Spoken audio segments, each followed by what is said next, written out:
a todos. Comenzamos esta actividad de celebración del Día Pi.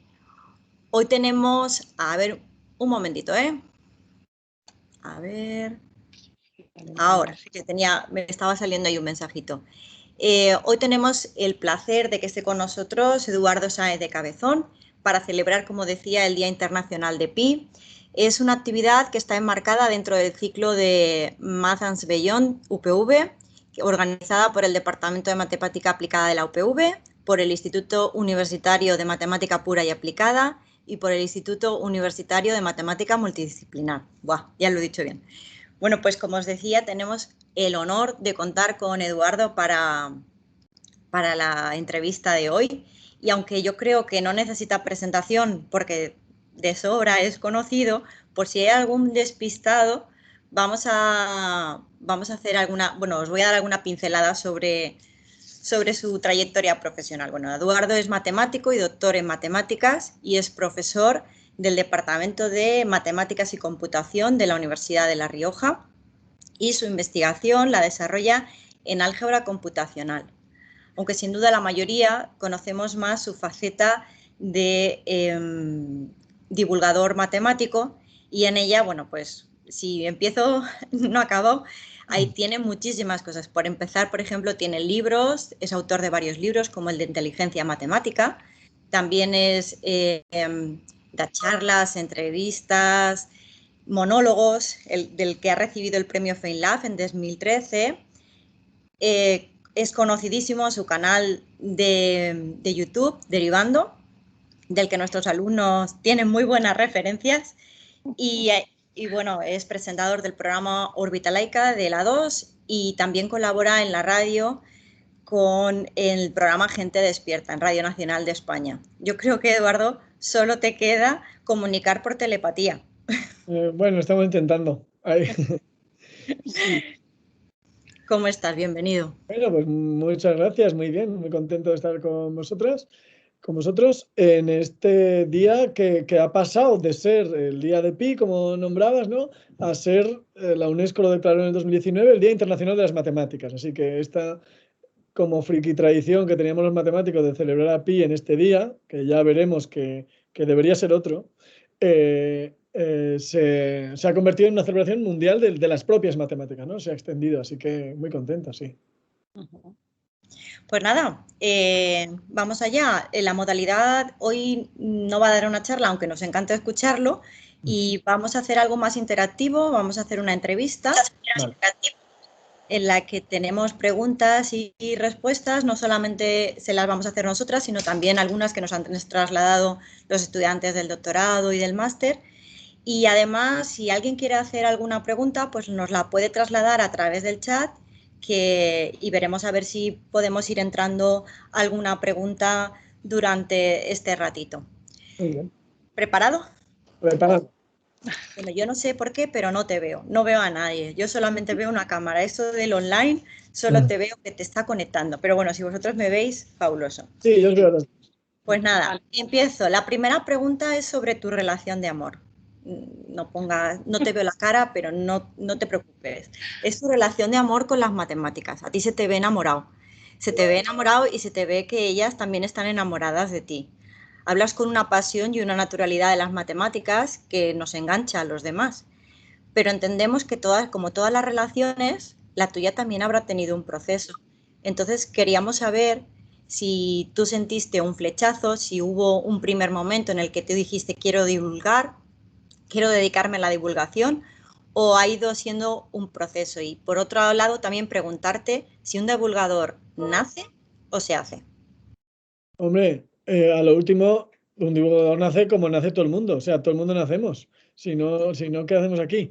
No, bueno, voy a ir por partes, ¿no? Porque sí que todo es un proceso, o sea, todas las cosas, tanto la relación con las matemáticas, supongo la mía como la de todo el mundo, es un proceso, ¿no? Y ese proceso pues tiene sus altibajos y tiene sus desarrollos, ¿no? Entonces, en mi caso, yo no recuerdo tener una especial relación con las matemáticas de niño ni de adolescente, o sea, esto de, ¿siempre te ha apasionado las matemáticas? No que yo recuerde. Y además tampoco me parece que sea una cosa a veces escucho muchas veces esto y cada vez lo escuchamos más, de tienes que descubrir cuál es tu pasión y seguirla desde pequeño. Yo qué sé. O sea, la vida va cambiando tanto que a lo mejor cosas que te gustan de pequeño luego te gustan de mayor o al revés, ¿no? Entonces, bueno, pues de pequeño supongo que me gustarían porque me gustaba la escuela. Entonces, pues me gustaba el cole, supongo que me gustarían las matemáticas, como otras cosas. En el instituto también me gustaban las matemáticas, pero me gustaba la física mucho, me gustaba el deporte mucho, la literatura también, o sea que me gustaba un poco estudiar, ¿no? En general.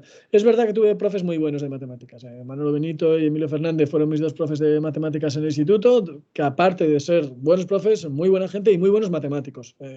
Los dos han hecho su tesis después de jubilarse de profes de instituto y los dos siguen trabajando en matemáticas, en investigación, hoy día, ¿no? Entonces, bueno, pues a mí me empezó a gustar, hacíamos como un seminario de matemáticas para las Olimpiadas y tal, y entonces me gustaba ver esas cosas. Pero bueno, ya te digo que igual que me gustaban otras cosas, la literatura me gustaba mucho, recuerdo, y el deporte también.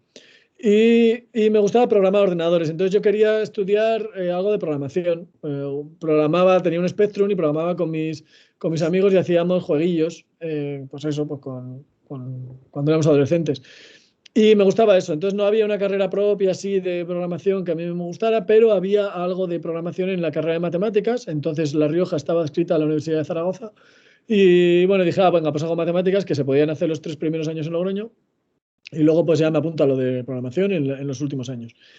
Y entonces ahí descubrí, por un lado, que sabía muchas más matemáticas de las que yo pensaba, o sea, porque primero, por ejemplo, la asignatura de análisis, prácticamente con lo que nos había enseñado Manolo en bachillerato, bueno, en COU y en tercero, prácticamente la vi entera, o sea, prácticamente ya la tenía entera, la de primero, pero descubrí el álgebra en segundo, sobre todo en el segundo semestre de primero y en segundo, el álgebra, y ahí descubrí la potencia del pensamiento abstracto y dije, ostras, esto es otra cosa.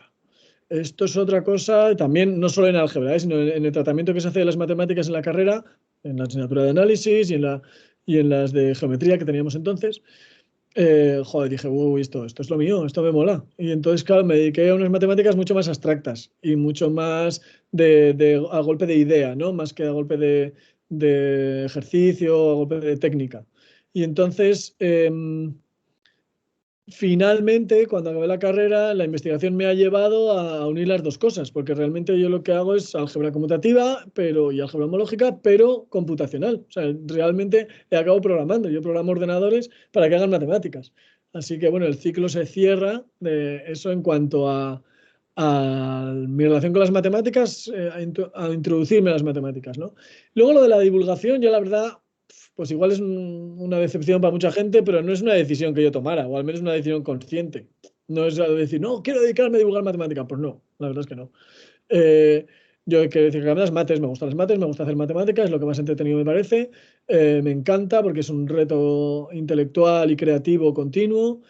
Yo, sinceramente, cuando estoy trabajando en matemáticas, siento todo el tiempo que estoy jugando, o parte del tiempo, porque luego hay otra parte que es la de bajar las cosas a escribirlas de forma que queden correctas, y hay una parte como más tediosa a veces, ¿no? Pero muchas veces yo me siento que estoy jugando a inventar cosas con unas reglas y tal, ¿no? Como yo entiendo que es un sentimiento bastante parecido al que tienen los poetas o al que tienen los músicos. Y no lo digo así porque quede bonito, sino que creo que intelectualmente realmente es bastante así, porque tú tienes unas reglas muy fijas, pero con esas reglas puedes llevártelas básicamente a donde quieras, a cosas que no existían previamente.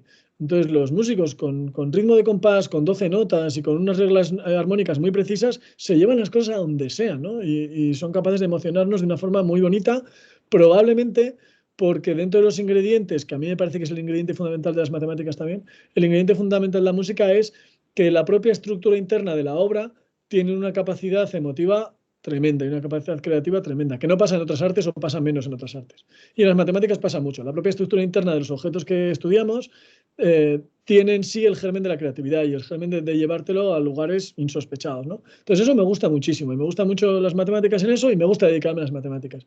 Además me dedicaba pues a contar cuentos en espectáculos y así, y alguien me sugirió que podía hacer las dos cosas juntas, ¿no? En charlas dábamos unas charlas, talleres para chavales, siempre estamos haciendo, en aquella época en la que era más necesario o más, no sé si más necesario o más urgente, hacer un poco de proselitismo para la universidad, porque los números en las carreras de matemáticas eran muy bajos, o sea, había muy poca gente estudiando matemáticas y había peligros, ¿no? Entonces hacíamos charlas para chavales de secundaria, charlas fuera y tal, Y bueno, me presenté a lo de FameLab y a partir de ahí, pues fue como decir, anda, pues mira, hay mucha gente que nos gusta escuchar cómo cuentan las cosas de matemáticas o que nos gusta darle otro aire a contar matemáticas, ¿no? Sobre todo para gente que no tiene un gusto previo por las matemáticas o que incluso tiene un trauma previo con las matemáticas. Y entonces, bueno, pues yo creo que eso es una gran cantidad de la población y hay mucha gente que le encuentra mucho gusto a decir, ostras, yo no sabía que esto podía gustarme. Y por eso, pues un poco, no es que yo haga las matemáticas bonitas de alguna forma, sino que ya son bonitas. Y lo único que pongo es ponerlas en la mesa y que la gente pueda reconciliarse con ello, ¿no? Entonces, bueno, pues eso parece que va bien, a la gente le gusta, y bueno, pues entonces he basculado un poco, al menos en la dedicación del tiempo, hacia la divulgación también, sin dejar de lado la investigación. Y de hecho, si en algún momento alguien me dijera, tienes obligatoriamente que elegir una de las dos, yo me quedaría con la investigación, claramente. Vale. Vale. Muy bien. En lo personal, siendo egoísta, ¿eh? A lo mejor luego, no, pero es que haces mejor labor con la... No sé, ya, pero a mí me gusta eso. Ya, vaya. Bueno, vamos con la segunda pregunta. Te hemos oído decir que las matemáticas nos hacen felices. Estamos de acuerdo. En general, el aprender nos hace muy felices. Sin embargo, los estudiantes pueden llegar a sentir justo lo contrario en las asignaturas de matemáticas. Eres autor reciente del libro Apocalipsis Matemático y también de Inteligencia Matemática, en el que opinas que todos llevamos un matemático en nuestro interior. ¿Cómo intentas explicar a la gente en general, en especial a tus alumnos, que despierten de su interior ese monstruo matemático que es capaz de todo? Bueno, que somos matemáticos es algo bastante obvio, ¿eh? Bastante evidente, que las matemáticas tienen, bueno, conforman nuestra forma de ver el mundo. A mí ahí, lo repito muchas veces, hay un profe colombiano que me gusta mucho, que es Luis Recalde, y él dice que las matemáticas son medir, contar y ordenar. Y mi compañero de departamento aquí, Ignacio, dice y codificar. Pero sí, básicamente lo que hacemos en matemáticas, con toda la sofisticación que quieras, es medir, contar y ordenar. Y es lo que hacemos como seres humanos al acercarnos al mundo. Medir, contar y ordenar si lo queremos manejar. Entonces, de ahí sale la ciencia, de ahí sale la técnica y tal. Entonces, con la sofisticación que quieras, pero es íntimamente humano este acercamiento al mundo, ¿no? Entonces, todo lo tenemos dentro. Y conviene además, como decías antes, y estoy totalmente de acuerdo, nos hace muy felices aprender, nos hace muy felices superar retos. Es una de las cosas que dice una de las personas que ha estudiado la felicidad, ¿no? Juan Antonio Marina, que es uno de los filósofos y educadores más conocidos de nuestro país, él dice eso, ¿no? Que el superar retos, el superar dificultades nos proporciona mucha felicidad. Pero hay algo ahí, hay una frontera, entiendo yo, que es cuando los retos suponen frustración. Y es cuando no están bien medidos los retos. No están bien medidos en el sentido de la dificultad. Si yo te propongo como reto algo que no tienes las herramientas ni siquiera para abordar, te genera frustración. Y si no tiene relación tampoco con la dotación de sentido, con que yo sienta de alguna forma que esto aporta algo a mi vida. Y esto es muy amplio y además lo digo intencionalmente amplio, porque dar sentido, sentir que eso tiene sentido, que eso me aporta algo. ¿Por qué puede ser? Pues puede ser porque me divierte, por ejemplo. Ya está. Me puede divertir y me puede divertir hacer juegos matemáticos, me pueden divertir los sudokus u otros juegos, ¿no? Me puede aportar porque siento que me da habilidades o me hace reforzar habilidades que no tenía o que tenía, pero me las hace reforzar. Pues entonces, yo qué sé, hay gente que dice, sí, pues mira, estoy aprendiendo a hacer esto, y al aprender eso les gusta. Puede que tenga sentido porque veo que se aplica en cosas. Que ¿esto para qué me sirve? ¿Para qué sirve? Bueno, pues esa es otra fuente de dar sentido a lo que aprendemos, ¿no?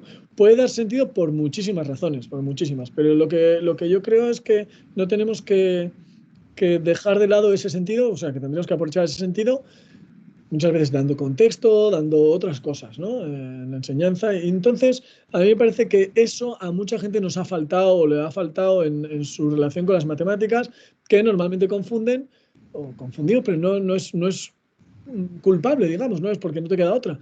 Confundes, crees que las matemáticas son la asignatura de matemáticas que diste en el cole. Y son dos cosas distintas. Por supuesto, la asignatura de matemáticas del cole y del instituto son matemáticas, y hay matemáticas preciosas en el cole y en el instituto, pero eso es la punta de un iceberg. O sea, las matemáticas son un mundo inmensamente más amplio e inmensamente más variado que eso.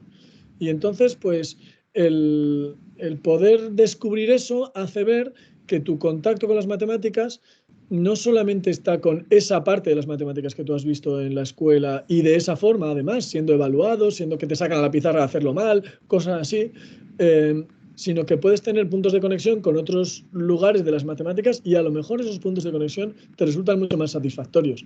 Entonces, bueno, pues por ahí va la cosa, ¿no? Ofrecer oportunidades de disfrute de las matemáticas. Vamos con otra, una curiosidad. ¿Tus clases son tan divertidas como tus charlas? No. O sea, no, un no rotundo. No. Qué decepción, nos has decepcionado, ¿eh? Va un poco por ahí la cosa. O sea, yo creo que es mucho más efectivo para la educación dar sentido que dar placer. Placer entendido como diversión, si quieres, ¿no? O como entretenimiento. Entonces, está bien el hacerlo entretenido y de vez en cuando pues yo busco ejemplos y tal que puedan enganchar también por la diversión, ¿no? Eso puede ser y sí lo hago a veces. Y bueno, pues sí, pues es desenfadado, soy bastante desenfadado en clase y tiendo a eso, ¿no? Digamos que el registro en el que me muevo es la naturalidad.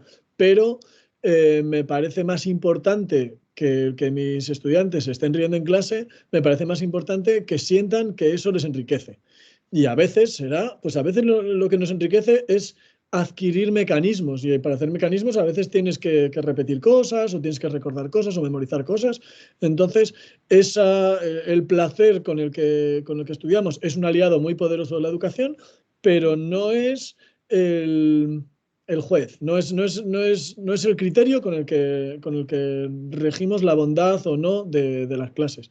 Entonces, bueno, pues claro, es otro contexto distinto de las charlas y de otras cosas, porque yo tengo que evaluar a estas personas que están conmigo, entonces tengo que ayudarles a que tanto la evaluación como mis clases les sirvan a adquirir unas capacidades, unas habilidades, unos contenidos que luego les van a servir en su profesión, porque yo doy clase en la universidad, entonces no solamente está el que les enriquezcan como persona, que también, y es el objetivo fundamental, pero también yo doy clase, sobre todo me estoy fijando en este semestre, doy clase en ingeniería, de informática para ingenieros, enseño a programar. Bueno, pues esto también tiene una componente profesional. Por supuesto, para mí la metodología del pensamiento que te da la programación es un enriquecimiento personal, pero aprender C es un enriquecimiento profesional y las dos cosas tienen que estar en las clases. Y a veces pues es un rollo saber qué librerías tengo que incluir o cómo gestionar un puntero que se me ha descolocado. Claro. La verdad es que yo coincido contigo, enganchar desde la propia disciplina, eso es lo importante. No Sí. el porque contemos chistes o hagamos, porque ahí ya cada uno pues puede Claro. ser de una manera o de otra. Pues mira, yo te iba a preguntar, pero he visto que han lanzado en el chat una pregunta que tiene mucho que ver con lo que yo te iba a preguntar. Javier Aibar Armero dice que si crees que las matemáticas, supongo que en general en nuestro país se enseñan mal y se las enseñarías de una forma diferente. Entonces yo lo que te iba a preguntar era, imagínate que te dan una lámpara de estas de Aladino para pedir deseos y te dicen en educación, en lo que respecta a la educación matemática en nuestro país. ¿Tú qué deseo pedirías o qué cambiarías o cómo o no? Yo no soy quién para decir esto, porque yo no soy especialista en educación y menos en educación matemática. Yo creo que hay un acuerdo o hay una impresión generalizada de que las matemáticas se enseñan mal, pero me gustaría de alguna forma primero saber qué significa bien y qué significa mal. O sea, ¿cuál es el objetivo? ¿Para qué enseñamos matemáticas? ¿Por qué enseñamos matemáticas? Y entonces podernos adecuar a qué significa si las enseñamos bien o mal. El objetivo probablemente es que la gente sea capaz de manejar las matemáticas, de incorporar las matemáticas dentro de su caja de herramientas para dirigirse por la vida de la mejor forma posible, ¿no? Y de la mejor forma posible significa que adquiera los conocimientos necesarios para enfrentarse a las matemáticas que salen a su paso en la vida, los datos de los periódicos, la lista de la compra, yo qué sé, las matemáticas que son muchas, las habilidades matemáticas que necesitamos que salen a nuestro encuentro, esa es una. Otra podría ser el que las matemáticas nos ayuden a comprender el lenguaje de la ciencia, entonces necesitamos las matemáticas que nos ayuden a comprender la ciencia, ¿no? y las que vamos a usar en la gente que vaya a estudiar ciencias o que vaya a dedicarse a las ciencias, que es mucha más de la que pensamos. La cantidad de profesiones que tienen una necesidad de matemática amplia. En el informe este que se hizo sobre matemáticas en la economía, se estimaba en 1/3 de las profesiones en España que necesitan una intensidad alta de matemáticas. Eso es mucha gente, son muchas profesiones. Entonces, bueno, pues ese es otro objetivo. ¿Que eso se adquiere bien o mal? Yo creo que se adquiere más o menos bien, ¿eh? O sea, que nosotros enseñamos bastantes cosas. Ahora, hay otra cosa, es que te sientas a gusto con ese aprendizaje y que quieras aprender más, ¿no? Y que te despierte curiosidad. Y que además lo hagas de una forma crítica, es decir, que no solamente crítica en el sentido de que seas consciente de lo que estás haciendo, que no solamente sepas aplicar reglas de derivada, voy a decirlo con un ejemplo claro de bachillerato, sino que sepas qué sentido tiene la derivada, por qué el cálculo diferencial fue una revolución científica que nos hace estar donde estamos ahora. O sea, sin el cálculo diferencial no estaríamos donde estamos ahora. ¿De dónde surgió? ¿Cómo surgió? Porque no surgió de la nada. Esto, Newton y Leibniz no fueron las primeras personas en pensar esto. Y viene muy antiguo ya. Arquímedes ya pensaba en esto. Entonces, ¿por qué? ¿Por qué estudiar la variación es importante? Yo qué sé, que le demos contexto a la cosa. Entonces, yo creo que nadie en España está en desacuerdo con que enseñemos en la escuela y en los institutos a pensar sobre las matemáticas, a ser matemáticos. Nadie está en desacuerdo con eso. Entonces, todos estamos de acuerdo en que tenemos que enseñar a pensar, que tenemos que enseñar a comprender, que no solamente enseñar fórmulas, que tenemos que enseñar a comprender. Para eso tenemos que tener una buena formación los maestros, ¿no? Los educadores. Que tenemos que enseñar a comprender. Eso estamos todos de acuerdo, lo sé. Hay un segundo punto en el que ya creo que puede haber desacuerdos, que es cómo se hace eso. ¿Cómo se hace eso? ¿Cómo se enseña a pensar? ¿Cómo se enseña a comprender las matemáticas? ¿Cuáles son las herramientas más adecuadas? ¿Y qué cosas hay que enseñar para aprender? Y la tercera es, ¿somos capaces de hacerlo? Quienes estamos con responsabilidad de enseñar matemáticas, ¿somos capaces de llevar a cabo eso? Entonces, en el primer punto creo que estamos todos de acuerdo. Creo que tendríamos que definir bien qué significa pensar, qué significa comprender las matemáticas, pero eso yo creo que es hay mucha literatura sobre eso y está bastante bien. En cuanto a cómo se hace eso, hay mucha investigación en didáctica de las matemáticas y en metodología para la enseñanza de las matemáticas. Tendría que llegar más, entiendo yo, al aula, o al menos, y también el aula debería llegar más a la investigación, las dos cosas. Entonces yo creo que debe haber un diálogo más fluido entre quien aprende o quien inventa cómo son las formas, quien estudia cómo son las formas mejores para enseñar matemáticas, y quien realmente está en la escuela y en el instituto haciéndolas. Creo que debería ser más fluido. Y luego, finalmente, en cuanto a ser capaces, hay gente que es muy capaz y que lo hace muy bien. Entonces, no inventemos la rueda todos. Pongámonos en diálogo, pongámonos de acuerdo, generemos redes de transmisión de esas buenas prácticas para que cada vez más haya gente más capacitada para ejercer eso.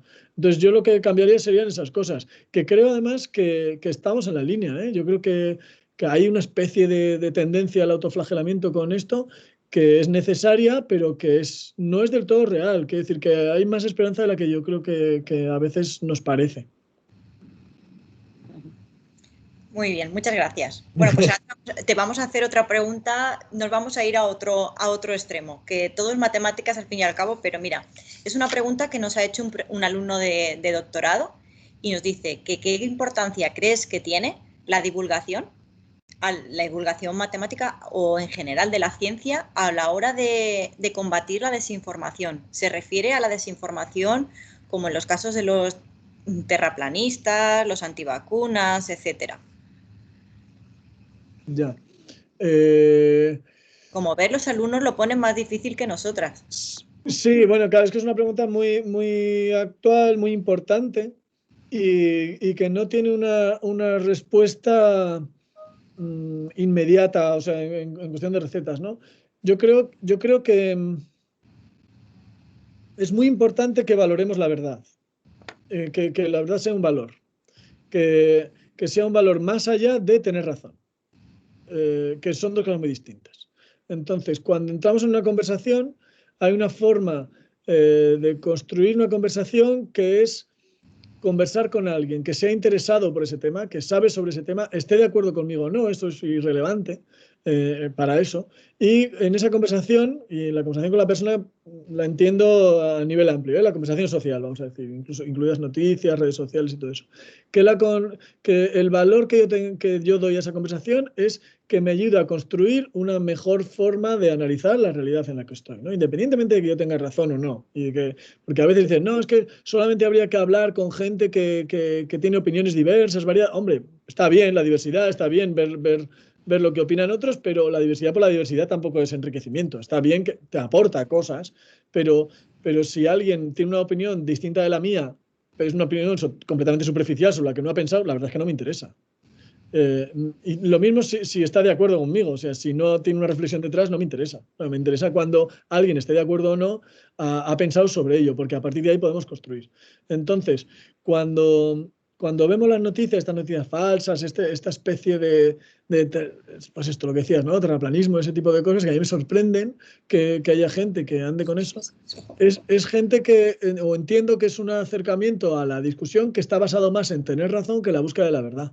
Entonces, eso yo creo que tenemos que proporcionar experiencias, ejemplos, etcétera, donde lo que importa es buscar una mayor comprensión. Ni siquiera un acercamiento a la verdad, sino una mayor comprensión para poder definir, para empezar, qué es lo que entendemos por verdad, ¿no? Y a dejarnos un poco más de que el hecho de tener razón esté tan alto en la jerarquía de intereses cuando entramos en conversación. Entonces, eso, claro, pero eso es como hablar muy en general y muy en un plano muy primario, ¿no? Porque luego hay otra cosa que es cuando recibimos noticias, un poco más enfocado a lo que iba la pregunta, cuando recibimos noticias hay alguien que las ha curado, ¿no? que las ha filtrado, curado en el sentido de una curaduría, de una exposición o de lo que sea, ¿no? Alguien que ha hecho una selección, alguien que ha contrastado que tiene eso. Entonces, claro, antes el papel de eso estaba más en la mano de los medios de comunicación y ahora está en nuestra mano. Ahora está en nuestra mano. Tanto cuando vemos noticias en medios de comunicación, aunque ese filtro es más, sí que se ha realizado más en los medios de comunicación, aunque no tanto como antes, porque la inmediatez va al contrario a eso, o recibimos mucha información en redes sociales, etcétera, que no está curada, no está filtrada. Entonces el filtro nos toca hacerlo a nosotros. Y para eso necesitamos herramientas. Y las herramientas para hacer esos filtros tienen que venir de la formación, pero también de la actitud en busca de esa comprensión, ¿no? Entonces yo creo que un buen consejo de higiene es poner en cuarentena más las opiniones que están a favor de la mía que las otras. A las otras las ponemos en cuarentena enseguida porque están en contra nuestra. Entonces las escrutamos más para ver dónde fallan. Pongamos en cuarentena las que están de acuerdo con las mías, porque entonces veremos cuáles son las cosas en las que también yo puedo estar equivocado y que puedo enriquecerme. O sea, porque finalmente no es, creo que el enriquecimiento en esto no es cómo llegan los demás a donde yo estoy, sino cómo llego yo a donde está el asunto, ¿no?, del que estamos hablando. Muchas gracias. Vamos a por otra. Escribiste el libro El árbol de Emmy Noether, un libro biográfico sobre una de las mujeres matemáticas más importantes de la historia y una de las científicas más destacadas de su tiempo. Hace unos días celebrábamos el Día de la Mujer. ¿Qué es el aspecto que más te fascinó sobre esta mujer? ¿Qué fue lo que te impulsó a escribir un libro precisamente sobre ella? Bueno, hay motivos a dos niveles. Un motivo es a nivel editorial, digamos, pues yo me recuerdo hace unos años, puse como unos hilos en Twitter donde yo ponía el nombre de una mujer matemática, uno al día, durante un mes de diciembre, que fue 2018, y pedía a los seguidores de Twitter que dijeran cosas sobre ella, que buscaran cosas sobre cada una de esas mujeres, ¿no? Yo ponía el nombre y la foto, y entonces hubo unos divulgadores muy buenos de la ciencia, que son los tres chanchitos, que son Clara Grima, Alberto Márquez y Enrique Borja, que se animaron a hacer unos hilos muy chulos sobre cada una de las matemáticas. Entonces cada día se generaba una información muy bonita. Y la editorial con la que había escrito Inteligencia Matemática me dijeron, queremos hacer un libro de esto, sobre estos hilos de las mujeres matemáticas, ¿no? Y entonces, dándole vueltas, yo pensé que la estructura de ese libro debía ser la vida de Emmy Noether. Porque Emmy Noether probablemente es una de las personas, no digo mujeres, una de las personas que más distancia hay entre su aportación y el reconocimiento que tiene. la aportación de Minater es fundamental y fundacional para la forma como vemos la física actualmente, o una de las formas como vemos la física actualmente, al menos la mecánica clásica, y para cómo vemos el álgebra y el lugar que tiene el álgebra en la historia de las matemáticas a partir del siglo XIX y XX, ¿no? Quizá recuerda, hay un alumno precisamente de Minater que es Van der Verden, él tiene una historia del álgebra preciosa y hay un momento en la historia del álgebra que tiene un párrafo que es como lapidario. Y es como decir, el álgebra moderna empieza con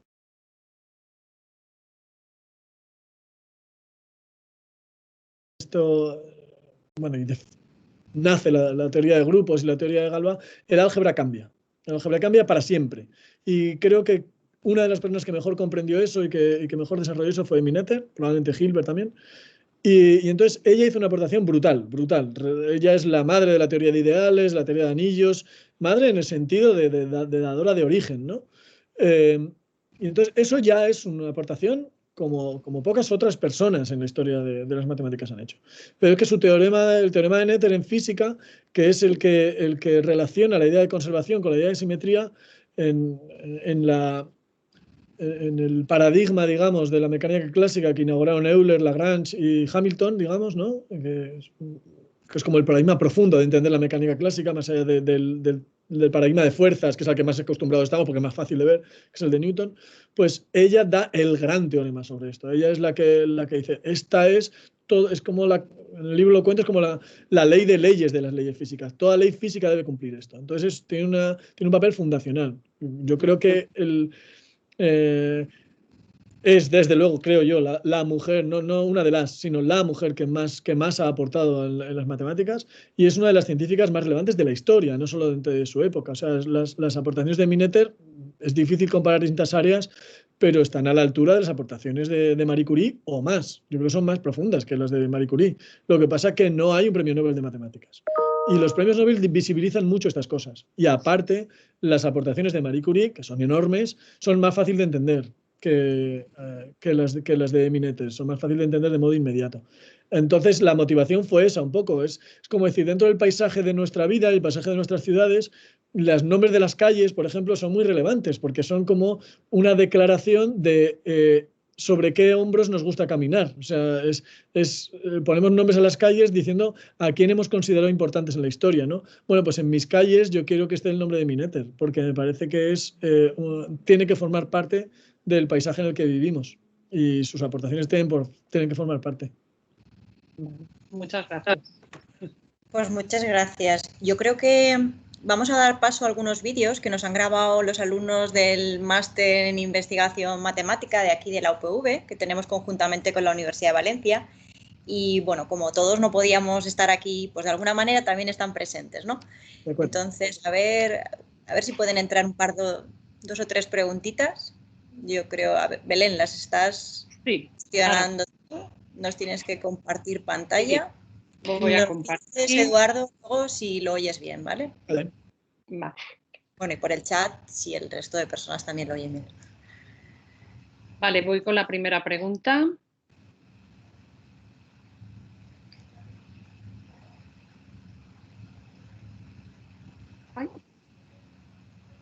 A ver, no sé qué está pasando, que no va... Sí va. No se ve el vídeo. ¿No se ve el vídeo? Ahora. Soy Alba Baeza, alumna del máster de investigación matemática y me gustaría saber qué consejo le darías a un estudiante que está empezando quizá el bachillerato y le guste mucho las matemáticas y se ve como un futuro investigador. Bueno, pues yo creo que alguien que está en bachillerato, yo creo que, bueno, en el contexto actual, claro, tiene que estudiar todo lo que pueda porque si no, no va a entrar en matemáticas, porque las notas de corte son altísimas. Entonces, eso es bueno de alguna forma, es una buena noticia porque significa que las matemáticas son valoradas a nivel de estudiantes y a nivel de empleo también, que es un poco la razón por la que las notas son tan altas, pero tiene una contrapartida, que es que, por ponerlo en términos así como muy muy blanco y negro, muy caricaturescos. Una persona que gana la Olimpiada Matemática puede no tener plaza y, sin embargo, un deportista de élite tiene plaza asegurada, porque hay un cupo para deportistas de élite. Entonces, podemos estar perdiéndonos a gente matemáticos vocacionales y con talento, además. Nos lo podemos estar perdiendo porque han sacado un 8 en inglés. No te digo que han suspendido, que yo creo que tienen que aprobar todo, pero porque han sacado un 8 y se han quedado por unas cimas fuera. Eso puede pasar.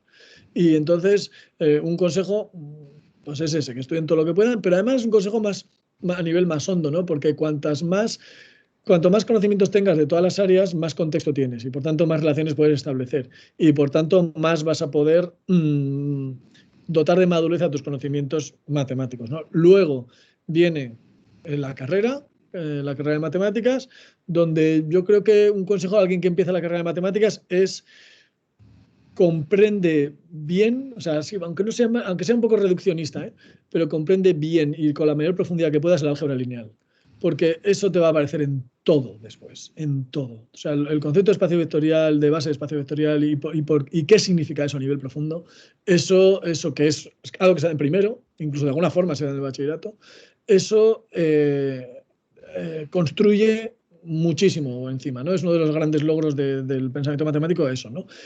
Entonces, vas a centrarse mucho en comprender las cosas, aunque se saquen peores notas. Comprender las notas bien, comprender las cosas bien y luego ya vendrán las herramientas, ¿no?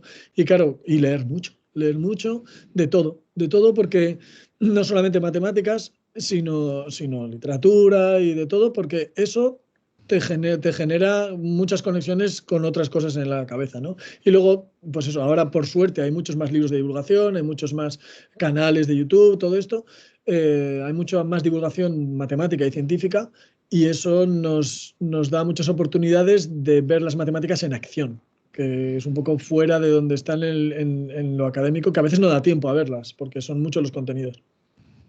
Pues además es que eso enlaza con una de las preguntas que te hacían aquí a través del chat, que decía Irene Sánchez Mora, que decía la importancia, ¿no?, que le das al pensamiento lateral, a la intersección del conocimiento, por ejemplo, arteciencia, o quien dice arteciencia, bueno, la transversalidad de las matemáticas con otras disciplinas, lo que te puede enriquecer. Y yo creo que ya le has contestado, que realmente es indispensable.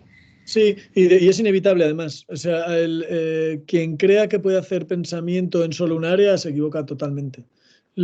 Esto es algo que, por ejemplo, dice Wagensberg en su libro El pensador intruso, donde él habla de la interdisciplinariedad, y yo estoy de acuerdo con él cuando dice que no existe el pensamiento que no sea interdisciplinar.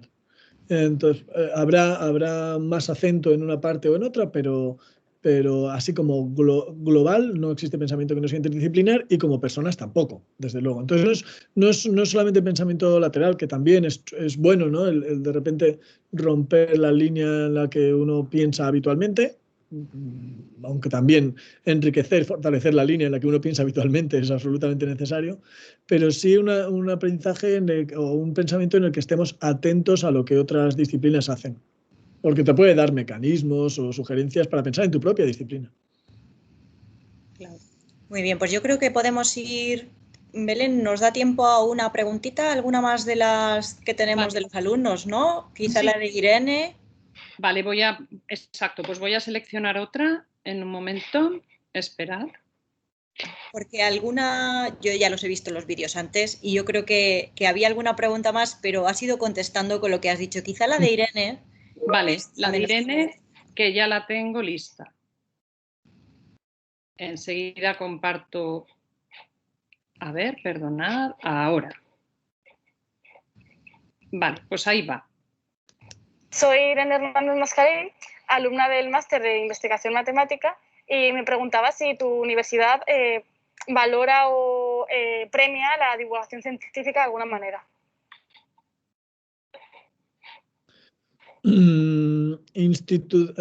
¿Contesto ya? Sí, claro que sí. Institucionalmente estamos todas las universidades lejos del reconocimiento de la divulgación, creo yo.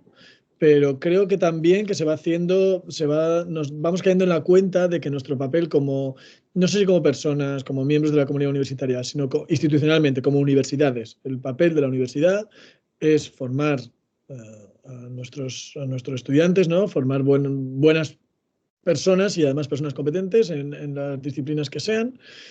no solo formar profesionales, eso yo creo que es un error, no solamente formar profesionales, formar buenas personas, gente que sea capaz, que sea competente, buenos ciudadanos, ¿no?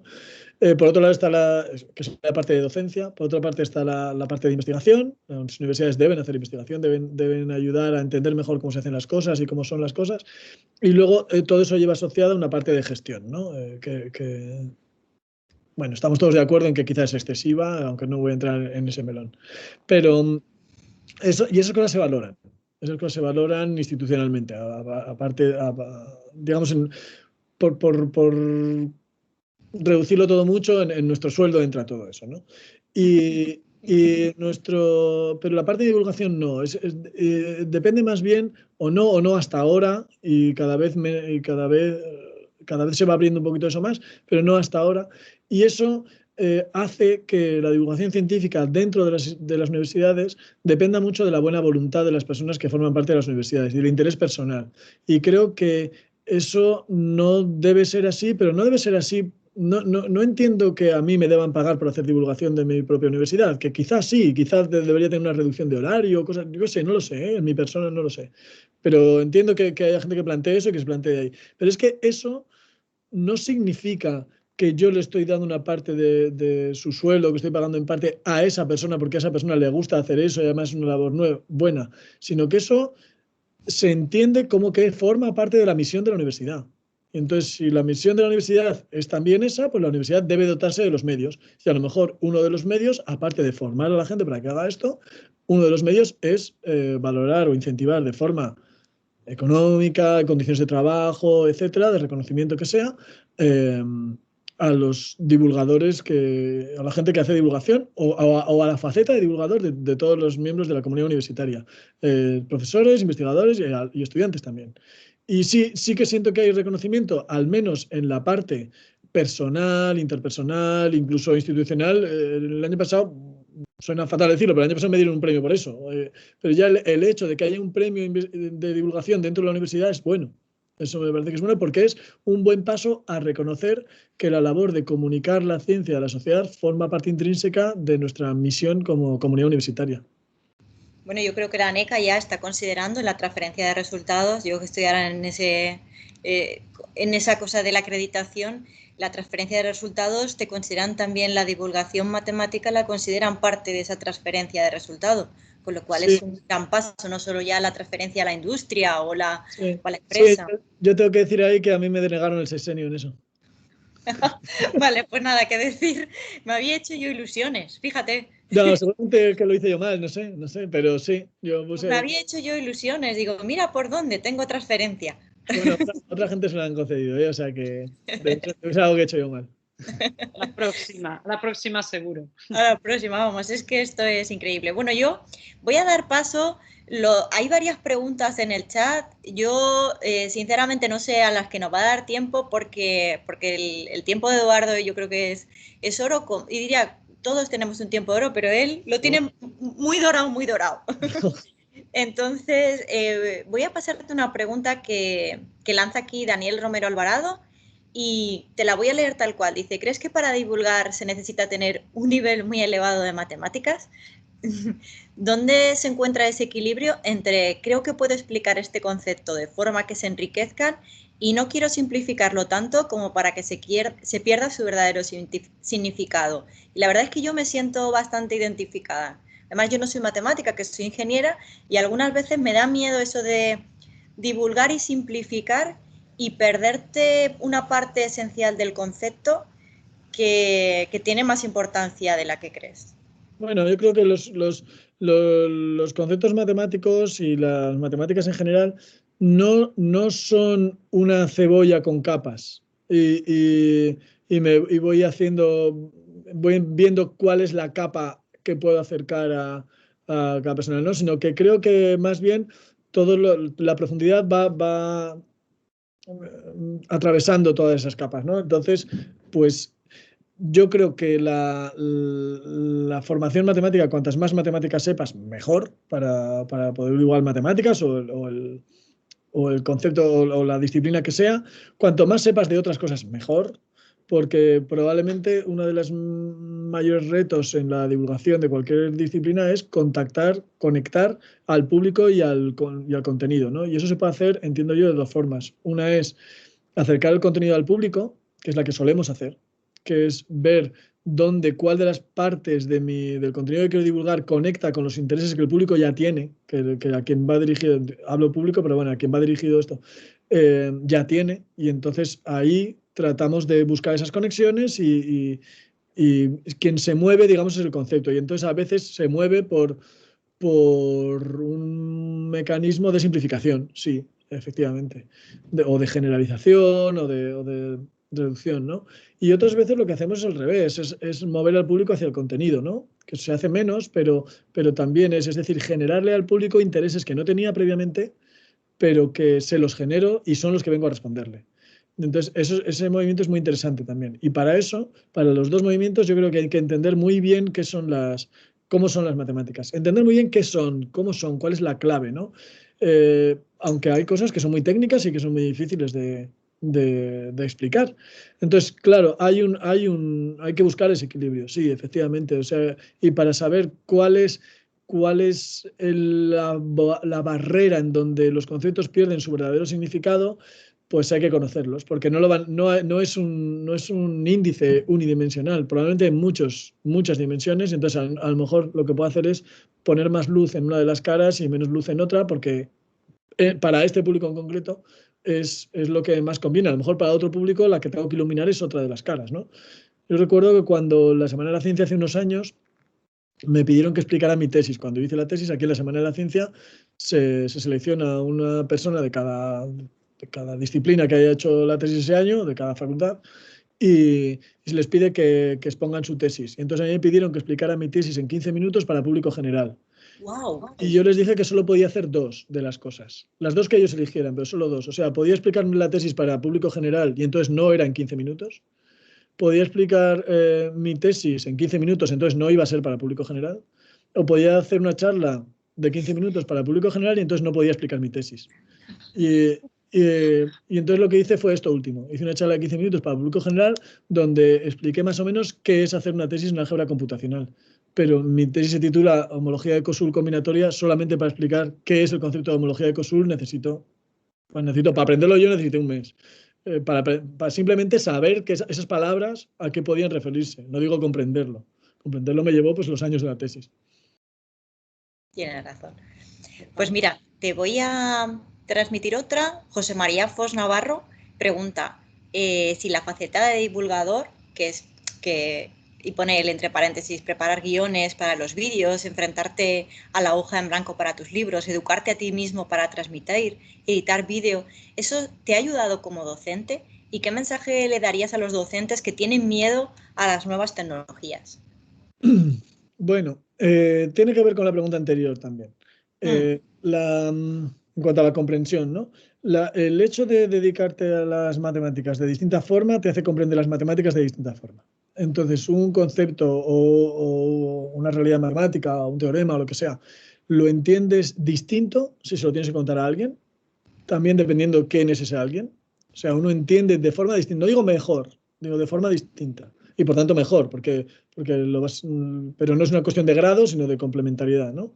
Lo entiendes distinto si tienes que dar clases sobre ese tema.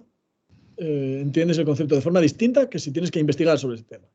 De forma distinta lo entiendes si se lo tienes que contar a alguien que no es matemático o que no comparte tu disciplina, y lo tienes que entender distinto, por ejemplo, si lo vas a programar en un ordenador. Lo entiendes diferente. El mismo concepto, porque lo tienes que reducir a una forma de codificarlo, si quieres, distinta, y por tanto tienes que entender distintas facetas de ese mismo concepto. Entonces, por tanto, el hacer divulgación te enseña como investigador, para empezar, te enseña como matemático, te enseña bastante. Por un lado está eso, y por otro lado te da una cosa que los investigadores no solemos perder, que es la visión de conjunto de tu propia disciplina. Porque tú te especializas mucho. Yo me especializo en álgebra combinatoria, computacional, y jamás volveré a tocar el análisis complejo. Probablemente en toda mi carrera no volveré a tocar el análisis complejo, lo cual quiere decir que se me van a olvidar los teoremas del análisis complejo y que además el área se me va a olvidar. Pero sin embargo, si haces una divulgación o lees divulgación, pues te obligas a aprender cosas o a refrescar cosas que aprendiste en la carrera. Y que les recuerdas y finalmente las vas recordando y dices, ostras, es verdad esto, qué bonito era esto también. Esto también que no lo veo hace 15 años, que no he vuelto a tocar eso. O sea, a una persona que hace álgebra combinatorial se le puede olvidar derivar, por ejemplo. Y lo va a recordar en 2 horas. En 2 horas va a poder hacer todas las derivadas de bachillerato, seguro. Pero dices, ostras, ¿cómo era la derivada del coseno? ¿Qué era la derivada del coseno? ¿Era el menos el seno? O sea, eso se te va a olvidar perfectamente y no pasa nada. Estás animando a nuestros alumnos que de un año para otro, en el verano se resetean, se les olvida derivar, o sea... Claro. Entonces, bueno, pero luego tienes la capacidad de recuperarlo pronto, ¿no? Entonces, bueno, esa visión de conjunto también te la da. Y en cuanto a ser docente, yo creo que también te da una cosa que es que es algo que tenemos que tener siempre como docentes, que es la capacidad de poner el foco en quien nos está escuchando. No digo que se sitúe en lo alto de la jerarquía de importancia a quien nos está escuchando. En la jerarquía de importancia probablemente están los contenidos. Eso es lo más importante. Pero el foco no puede estar en los contenidos, no puede estar en mí, sino que tiene que estar en quien me escucha. Entonces, para eso tengo que entender a quién me escucha, tengo que conocer a quién me escucha y tengo que conocer cómo es la forma en la que les voy a contar esto, ¿no? Y eso es ABC en la divulgación. Bueno, pues apliquémoslo también en la docencia. Y eso me enseña la docencia, ¿no? Y hay una metáfora así como que me enseñó Malcolm Love, que es un periodista de la BBC, un periodista científico que nos dio un curso una vez a los de FameLab, y ese ejemplo a mí me parece que sirve mucho. Si yo te invito, Macarena, un día aquí a La Rioja y nos vamos a un restaurante y digo, yo voy a elegir yo el vino porque aquí el vino es muy bueno y tal, y voy a elegir yo porque yo sé cuál te va a gustar, uno que sea muy bueno. Entonces elegimos un vino, yo te quiero impresionar, tal, y pido una botella de vino en concreto y me acerco a tu copa y vierto la botella entera en tu copa. Tú no vas a probar el vino, te vas a pensar que estoy loco, te voy a manchar todo, el del restaurante lo mismo me echa, tu vestido, tu traje, lo que sea, te lo voy a manchar y tú vas a pensar que soy imbécil. Bueno, pues entonces pensemos que el vino son los conocimientos que queremos transmitir y la copa es la capacidad que tiene nuestro público de escuchar.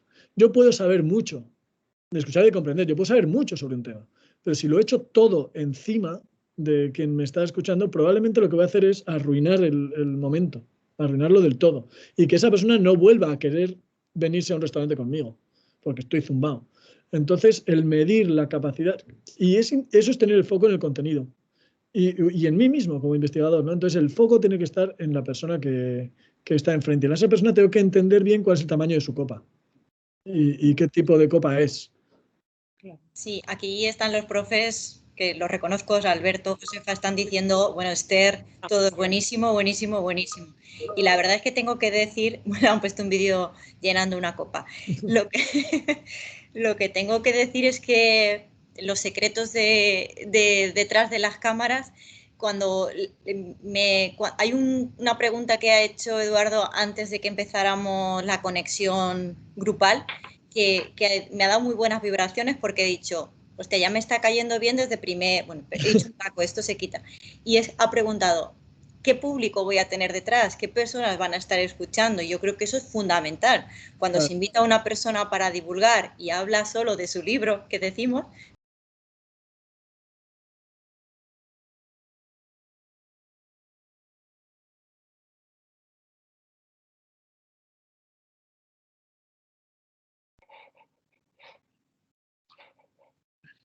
No. ¿me oye ahora? Ahora sí. Ahora sí. Vale. Ahora dice insuficiente calidad de red. Pues ahora espero que esté bien. Bueno, pues menos mal que se me oye porque lo siento mucho, ya no podemos dar ningún paso a ninguna pregunta más porque ha llegado el momento final y tenemos una sorpresa.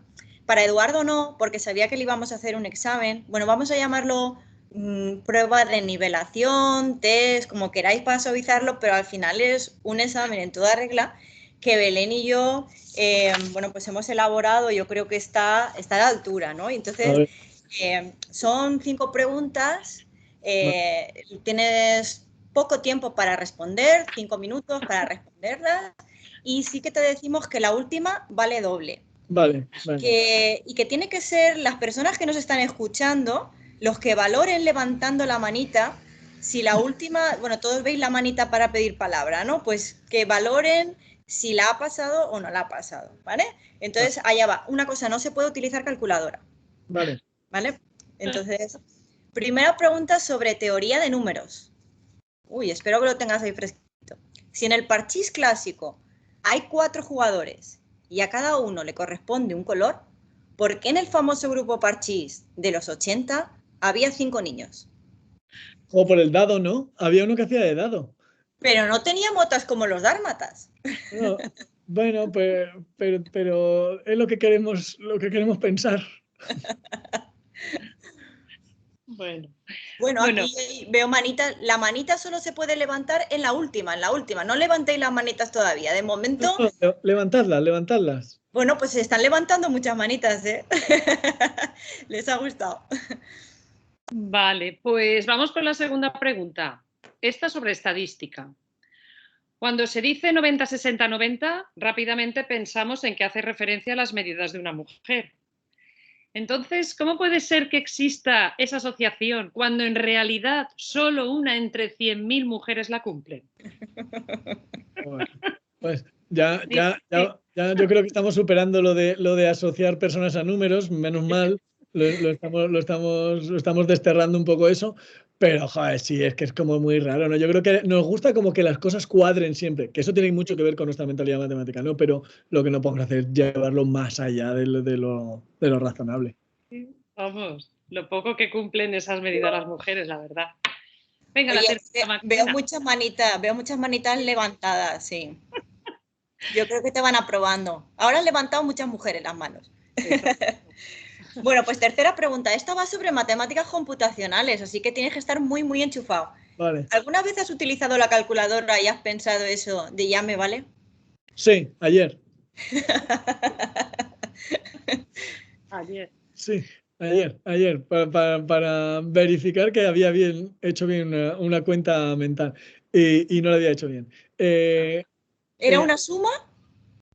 Era una multiplicación con muchos decimales, entonces... Bueno. Bueno, de muchas cosas con pocos decimales. Pero es verdad que yo creo que a mí esto me lo preguntan mucho por ahí. Bueno, aquí en este contexto creo que todos lo sabemos, ¿no? Los matemáticos no somos especialmente dotados para el cálculo mental. O sea, no es que yo sea una calculadora humana, para nada. Ni me sé no sé cuántos decimales de pi, ni nada de eso. Es otra cosa. Muy buena. A ver, la cuarta. Esta es un poco difícil. Bueno, sobre variable compleja. ¿Qué es más complejo? ¿El número i o tratar de saber qué le pasa a una mujer cuando decimos no me pasa nada? Pero a quien sea, ¿no? O sea, yo en eso sí que... Sí, mira, pues esto lo llevas a la broma, ¿no? Pero es chulo también, ¿no? Es chulo pensarlo el que muchas veces se identifica como inteligente a quien sabe expresar bien qué es el número i o el número i elevado a i o qué significa elevar y no se toma como inteligente a quien es capaz de comprender a los demás. Y sin embargo, yo es un tipo de inteligencia que admiro muchísimo. Me parece, yo creo que la persona más inteligente que conozco es una amiga que tengo y la admiro mucho por su capacidad de comprensión de las personas, que me parece alucinante. Eso me parece una muestra de inteligencia más que un premio Nobel. Comprensión y paciencia. Claro, todo va muy relacionado. Bueno, pues ahora llegamos a la última. Y esta ya te digo que esta vale doble. Vale. Bueno, hay muchas manitas ya levantadas. Yo creo que te están dando el aprobado antes de tiempo, pero bueno, ya por si acaso. La quinta tiene una temática libre y es que, ¿nos puedes contar algún chiste matemático? Bueno, sí. No me gustan los chistes matemáticos, lo dejo para empezar. En general no me gustan. Bueno, hay algunos que me hacen gracia y tal, pero son como tan... No sé cómo decirlo tan reducido que no. Pero hay uno que me hace gracia, bueno, que seguro que es súper conocido, o sea, que seguro que lo conocéis, pero que dice mucho, y ya que estáis en un departamento de matemática aplicada, dice mucho sobre la relación entre matemáticas, ingeniería y ese tipo de cosas, ¿no? Y es un señor, seguro que lo conocéis, es un señor que va en un globo aerostático y por lo que sea, pues empieza el viento huracanado, no sé qué, el mal tiempo y el hombre pues se pierde, el globo es llevado por unos vientos que no sabe dónde está, ocurre la noche, el día, otra vez, tal, y el señor ya se calman los vientos y se ve en un paisaje desconocido, pero ve una persona que está abajo. Y le baja el globo, ya está todo calmado, por suerte está todo bien, baja el globo un poco, ¿no? Y desde arriba le dice al señor, oiga, oiga. Entonces, hombre, hola, ¿qué tal? Dice, ¿dónde estoy? Y dice, en un globo. Y otro dice, usted es matemático, ¿verdad? Y dice, sí, ¿cómo lo has sabido? Dice, pues porque su respuesta es correcta, es exacta y no me sirve para nada. Muy bueno. Muy bueno. Oye, ahí ha habido un aluvión de manitas, ¿eh? Yo también la voy a levantar ya. Esto nos pasa a veces, ¿eh? A los matemáticos, que a veces, muchas veces vamos a por la solución ideal y en la práctica a veces una solución aproximada es mucho más útil. Muy bueno, muy bueno. Bueno, aquí te están poniendo aprobado, aprobado, se están riendo con tu chiste Yo que no te también. gustaba. Bueno, Eduardo, mira, pues te voy a decir que creo que ha sido una hora clavada, que es el tiempo que habíamos Muy bien. estimado, porque somos cuadriculados. Sí, Como ¿verdad? Ya ves. Bueno, me estoy riendo con las imágenes que están poniendo aquí. En fin, que yo decirte que ha sido un placer conocerte, haber tenido el privilegio de tener la oportunidad de hablar contigo, que bueno, que nos enganchas, que nos encantas, que sigas haciendo eso, aunque la universidad no lo reconozca. Ya veremos cómo hacemos lo del sexenio, pero tú sigue. Y bueno, pues nada, encantada y ha sido un placer y yo creo que por aquí todo el mundo dice un placer escucharte y muchísimas gracias. Vale, pues gracias a vosotros, a vosotras y nada, y hasta la próxima. La próxima vez pues nos vemos en persona, Claro. en carne mortal, como dicen. Nos vemos en Pues carne sí. mortal la próxima vez. A ver si tenemos esa suerte y podemos vernos. Gracias, estamos encantadísimas de haberte tenido con nosotros. Venga, Yo también. que Muchas vaya muy bien. Muchas Vale. gracias. A ti, hasta luego. Adiós. gracias. Adiós. Adiós.